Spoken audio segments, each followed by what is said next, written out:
Good morning. It's Saturday, the 22nd of March, and we come today to what I think is probably the most important talk of all, which is about drawing and its importance.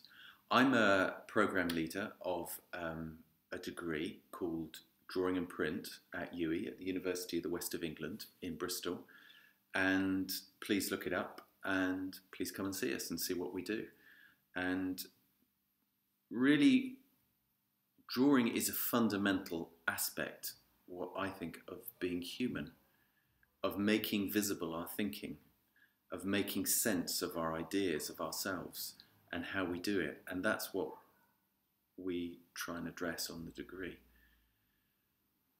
And that's really what I'm trying to address all the time in my own work. And interestingly, at the Slade, I taught at the Slade for 16 years, and I had some very interesting conversations with a lovely woman called Hepzibah Randall Short, and we talked about Lacan. And yes, I'm really sorry, Hepzibah, I still have your book and I must return it. Lacan talked about the formations of the unconscious, and the ideas that he talks about, I think, are very, very relevant and very important to not only what I'm going through, but what I think we go through as artists as we try and make visible our thought. He talks about three very important aspects. He talks about many things, but he talks about three very important aspects about the unconscious. He talks about the unconscious as a gap or a rapture between perception and consciousness. Freud called it another scene. It's really thinking about the presence of process beyond conscious thought, and that erupts or disrupts everyday speech and experience, where the unconscious surfaces. Okay, so that's one thing, and I'm very, very interested, because that's exactly what we're trying to fish in and enter and pull out of those, that other scene that's inside ourselves. Secondly, he talks about the unconscious structured like a language, or it is our language, ourselves. It's our whole aspect of the stuff that we've seen, heard, thought, reacted to, had experiences of, and it's all gone in. So our unconscious is like a repository, or it's a lovely image, a reservoir of images, a reservoir of archetypes, a reservoir of all our inheritance. But because the unconscious is something that signifies, in other words, it communicates meaning to us, it means it must be deciphered. Now, we as artists, what I believe, well, what I'm trying to do constantly, but what I do believe we as artists do is, and as human beings we want to do, is we want to decipher those unconscious somethings, that stuff, and we want to find meaning in the stuff that we carry in our heart. So that's the second. Thirdly, the unconscious as a discourse of the other. What I mean by the other is the other meaning our symbolic order. So the unconscious as a discourse of our symbolic order, all those things that symbolically are important to us. Our foreign language, our unconscious is our foreign language that we need to become literate in, and find ways and means and strategies to get it out of us, to decipher it, to decipher ourselves, to decipher our desires, because desire shapes and molds, is molded by language, and we need to unfold in our unpack in our visualizations, or translate in our visualizations what's in there. We need to learn to read ourselves. We need to be able to see and listen to ourselves, and reflect upon what's in ourselves. So the subject of the unconscious or our unconscious is always faced with existing, of making it known, or I suppose precisely lack of existence and not knowing and sensing it and feeling it but not knowing this stuff, this mine of stuff. So if we're not careful, we're dumb to it, we're mute to it, it's silent, we're not visualizing it, and we need to see it, and it's separating it off from ourselves so we can see it and make sense of it, bring order to it, bring meaning to it, and meaning to ourselves. And that's really what I believe we're doing as artists, and that's what I believe I'm doing as an artist. Now, there's the question of desire, in that sense of desire to do that, is what I particularly feel I can do here in my drawing, in using drawing as a tool to get this stuff out,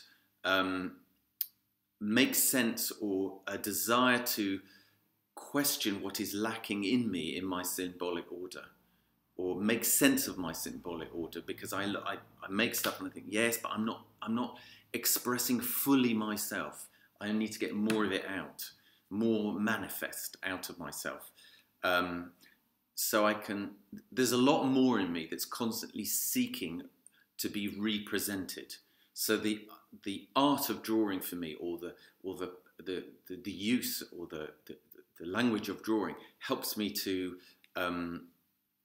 get this stuff out of me, flop it out of me, spill, almost like I'm spilling my mind into a drawing, and I go, oh yeah, that's a bit more, and off we go. And there's a drive in me to see this stuff. Yet always, we must understand, but always we circle around this object of stuff, this unconscious, but we never achieve the satisfaction of really reaching it, because we know there's always more, because it's huge, it's complex. We continue, I continue always in this move to grasp and make visible, make sense of, and life is that task, I believe. And because we're changing all the time, we're mining more and more of those layers. So the question that I'm asking myself in these last few days, of really, I've just been pushing drawing, only alone drawing, to try and get some of this stuff out of me. And what I found is more of the particular, about place, about a moment, about having an equilibrium with land, place, where I can mirror metaphor, give metaphor to these things when I'm in these places, which there's that empathy with a place, having sympathy for a place. Now, here in Queenstown, I'm an alien to a place. I'm away from my own culture. It's helping me, even though this culture is very much like mine, it's helped me to be able to see things clearly and have this huge space of time where I'm just basically 24/7 making work, thinking about work. But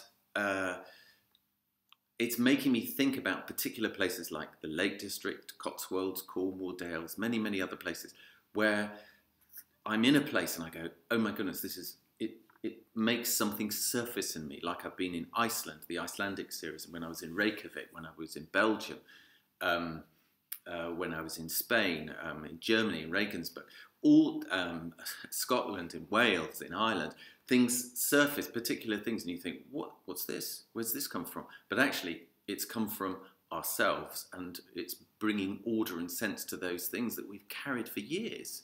And I've started to see a way of how to translate this moment in the series of drawings behind me. So I'm just going to slowly just show you the drawings, one at a time, with very little commentary, so you can look. But really what's happening is in a way, I'm containing a part of a landscape, or containing something with weather and that's going on, and something's happening. But it's contained like within this museum structure. because it's not like the big painting behind, which it goes on, which is how it is in a way in the moment of the idea. So like when you approach that painting, it's like being confronted by the moment. Whereas what I'm trying to do here is separate that off like a piece of my unconscious and say, this is like the moment. You can look at it in that kind of three-dimensional sense. So there we are. All right. So enjoy the beginnings, and hopefully these will be made into paintings. That's the idea, into the new series of paintings. Starting with the first one.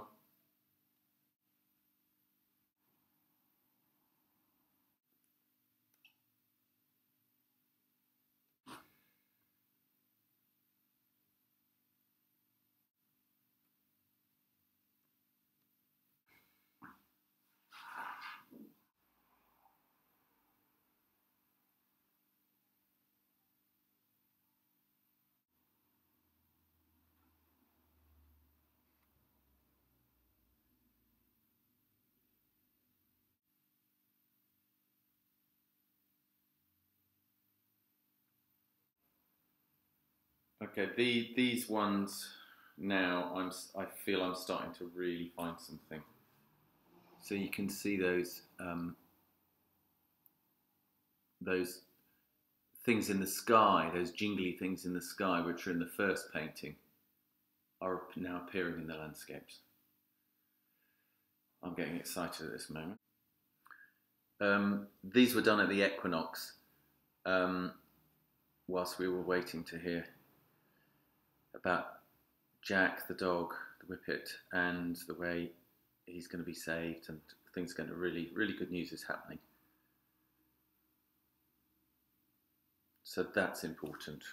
I do feel, so this is in fact titled Autumn Equinox. Now today, all today and tomorrow, I'm going to work on these, rework these, and work on new ones. That's it. This is a series of 8 little drawings that I did of the mine around. So these are from life, only, 10, 15 minutes, 20 minutes on each one.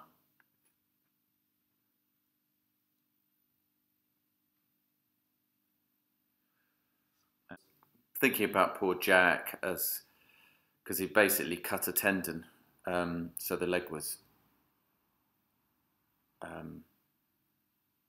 finished, and they were talking, the vets were talking about cutting the leg off or putting him down. It's just the brilliance of this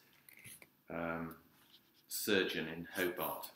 So that's just it's really the walks in the morning that I get all the feeding and input on looking and getting a sense of the place. The hour and a half sometimes walk over the hills with Raymond and Helena, where we talk and look and discuss things. That's the big input for each day for me. These are helpful, but not at the moment important. But I know I'll go out and do some more drawing out in the landscape.